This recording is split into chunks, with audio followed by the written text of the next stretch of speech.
বন্ধুরা, আজ আমরা যে ভিডিওটা নিয়ে চলে এসেছি সেটা হচ্ছে জৈব রসায়নের চ্যাপ্টারে ক্লাস 10 3 মার্কসের সাজেশন নিয়ে জৈব যৌগের বৈশিষ্ট্যগুলি আলোচনা করে। প্রথম কোশ্চেন, জৈব যৌগের বৈশিষ্ট্যগুলি হলো উপাদান।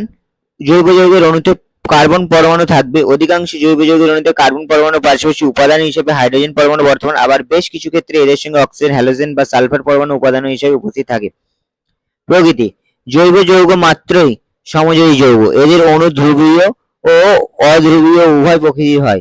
গলনাঙ্ক, স্ফুটনাঙ্ক, জৈব যৌগগুলি সমযোজী হয়। এদের গলনাঙ্ক, স্ফুটনাঙ্ক যথেষ্ট কম হয় এবং অনেক জৈব যৌগ উদ্বায়ী প্রকৃতির হয়। দ্রাব্যতা, এরা সাধারণত ধ্রুবীয় দ্রাবককে যেমন জল অদ্রাব্য, কিন্তু অধ্রুবীয় দ্রাবককে যেমন বেঞ্জিন, ইথার প্রভৃতি দ্রাব্য ব্যতিক্রম অ্যালকোহল, গ্লুকোজ, চিনি প্রভৃতি জৈব যৌগ হলেও জলে দ্রাব্য। তড়িৎ পরিবাহিত, গলিত বা দ্রবীভূত অবস্থায় জৈব যৌগগুলি আয়নে বিয়োজিত হয় না বলে তড়িৎ পরিবহন করে না, অর্থাৎ এরা তড়িৎ অবিশ্লেষ্য পদার্থ। ব্যতিক্রম জৈব অ্যাসিড। দহনশীলতা, জৈব যৌগগুলি বেশিরভাগ দাহ্য প্রকৃতির। সমবায়বতায় এই একই আণবিক সংকেত বিশিষ্ট কিন্তু ভিন্ন ধর্ম সম্পন্ন একাধিক জৈব যৌগ পাওয়া যায়। এই ঘটনাকে সমাবয়বতা বা আইসোমেরিজম বলে। বিক্রিয়ার হার বা গতিবেগ, জৈব যৌগগুলি সাধারণত ধীর গতি প্রক্রিয়া এবং এদের অধিকাংশ বিক্রিয়া উভমুখী প্রকৃতির হয়। পলিমার গঠন, জৈব যৌগের বহু সংখ্যক অণু নির্দিষ্ট শর্ত সাপেক্ষে পরস্পর সংযোজিত হয়ে উচ্চ আণবিক ভরবিশিষ্ট বৃহৎ অণু পলিমার গঠন করে। জৈব ও অজৈব যৌগের পার্থক্যগুলি লেখো। অনুরূপ প্রশ্ন, জৈব অজৈব যৌগ দুটি পার্থক্য লেখো। জৈব অজৈবের তিনটি ধর্মের তুলনা লেখো। জৈব অজৈব যৌগের পার্থক্য, তোমরা এখান থেকে পার্থক্যটা দেখে দেখে পড়ে নেবে, ঠিক আছে? আমি আর এটা পড়ছি না, এটা পড়তে গেলে অনেকটা সময় চলে যাবে। তো আমি চলে যাই পরের কোশ্চেনে। বিজ্ঞানী ভ্যান টপ ও লাবেলে কার্বনের যোজ্যতার সমচতুস্তলকীয় মডেলটি সংক্ষেপে বর্ণনা করো।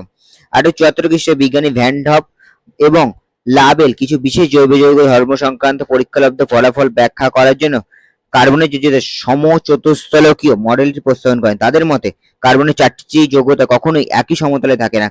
একটি কাল্পনিক সমচতুস্তলকের কেন্দ্রে কার্বন পরমাণু অবস্থান করে এবং ওর চারটি যোজ্যতা সমচতুস্তলকের চারটি শীর্ষবিন্দুর দিকে প্রসারিত থাকে। কার্বন পরমাণু যে কোনো দুটি যোজ্যতার মধ্যবর্তী কোণের মান 109°28'। তোমরা এখান থেকে ছবিটা দেখে নাও। কার্বনের পরমাণু চারটি যোজ্যতা এরূপ বিন্যাসের বন্ধন গঠনকারী ইলেকট্রন জোড়গুলিকে পরস্পর থেকে সর্বাধিক দূরত্বে অবস্থান করে। ফলে ইলেকট্রন জোড়গুলির মধ্যে বিকর্ষণ সর্বনিম্ন হয় এবং অণুর গঠন সর্বাধিক সুস্থিত হয়। কার্বনের যোজ্যতা ও সমচতুস্তলকীয় মডেলের সাহায্যে মিথেন অণুর স্থায়িত্ব ব্যাখ্যা করো এবং অনুরূপ প্রশ্ন, কার্বনের যোজ্যতা চতুস্তলকীয় মডেলে অনুসারে মিথেন অণুর গঠন বর্ণনা করো। মিথেন অণুতে কার্বন পরমাণু চারটি হাইড্রোজেন পরমাণুর সঙ্গে পৃথক পৃথক চারটি ইলেকট্রন জোড় গঠন করে, অর্থাৎ এক্ষেত্রে কার্বন পরমাণুটি চারটি হাইড্রোজেন পরমাণুর সঙ্গে সমযোজী এক বন্ধন দ্বারা যুক্ত থাকে। ভ্যান টপ এবং লাবেলের মডেল অনুসারে একটি কাল্পনিক সমচতুস্তলকের কেন্দ্রে সি পরমাণুটি অবস্থান করে এবং চারটি এইচ পরমাণু অবস্থানে করে চতুস্তলের চারটি শীর্ষবিন্দুতে। মিথেন অণু এরূপ গঠন যে কোনো দুটি বন্ধনের মধ্যবর্তী কোণের মান 109°28' এবং প্রতিটি বন্ধনের দৈর্ঘ্য 109° অ্যাংস্ট্রম। এরূপ বিন্যাসে সমযোজী বন্ধন গঠন করে ইলেকট্রন জোড়গুলি পরস্পর থেকে সর্বাধিক দূরত্বে অবস্থান করে। এই অবস্থায় ইলেকট্রন জোড়গুলির মধ্যে পরস্পরের প্রতি বিকর্ষণ বল সবচেয়ে কম হয় এবং মিথেন অণু সর্বাধিক স্থায়ী হয়। তোমরা এই ছবিটাও দেখে নেবে। তো এবার নেক্সট কোশ্চেন, সম্পৃক্ত যৌগ কাকে বলে উদাহরণ দাও। যেসব জৈব যৌগের অণুর গঠনে সবকটি কার্বন পরমাণু নিজেদের মধ্যে সমযোজী এক বন্ধনে যুক্ত থাকে তাদের সম্পৃক্ত যৌগ বলে। ছবিটা দেখে নাও। CH4, methane, ethyl alcohol C2H5OH, ethane C2H6, propyl alcohol C3H7OH। অসম্পৃক্ত যৌগ কাকে বলে উদাহরণ দাও। যেসব জৈব যৌগের অণুতে অন্তত দুটি কার্বন পরমাণুর সঙ্গে দ্বিবন্ধন বা ত্রিবন্ধন দ্বারা যুক্ত থাকে তাদের অসম্পৃক্ত যৌগ বলে। Ethylene, acetylene, propyne, propene. তোমরা কিন্তু এই যেভাবে স্ট্রাকচার বানানো সেই স্ট্রাকচার গুলো কিন্তু তোমরা কিন্তু দেবে। হাইড্রোকার্বন কাকে বলে উদাহরণসহ লেখো। গঠন অনুসারে মুক্ত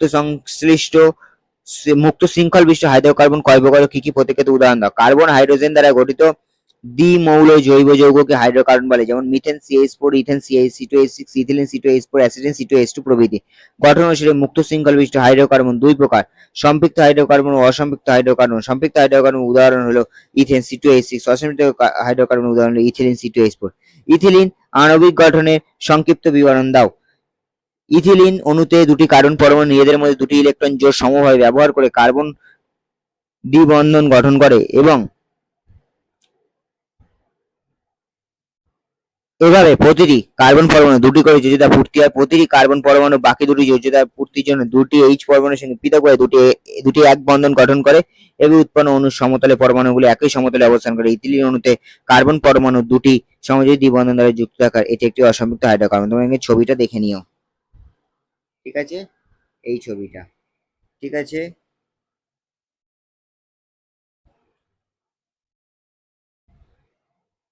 বন্ধুরা, আজকের ভিডিওটা এই পর্যন্ত। যদি ভিডিওটা ভালো লেগে থাকে তাহলে অবশ্যই লাইক, কমেন্ট, সাবস্ক্রাইব করে দিয়ে পজিটিভ থিঙ্কিং চ্যানেলের পাশে যুক্ত হয়ে থাকো।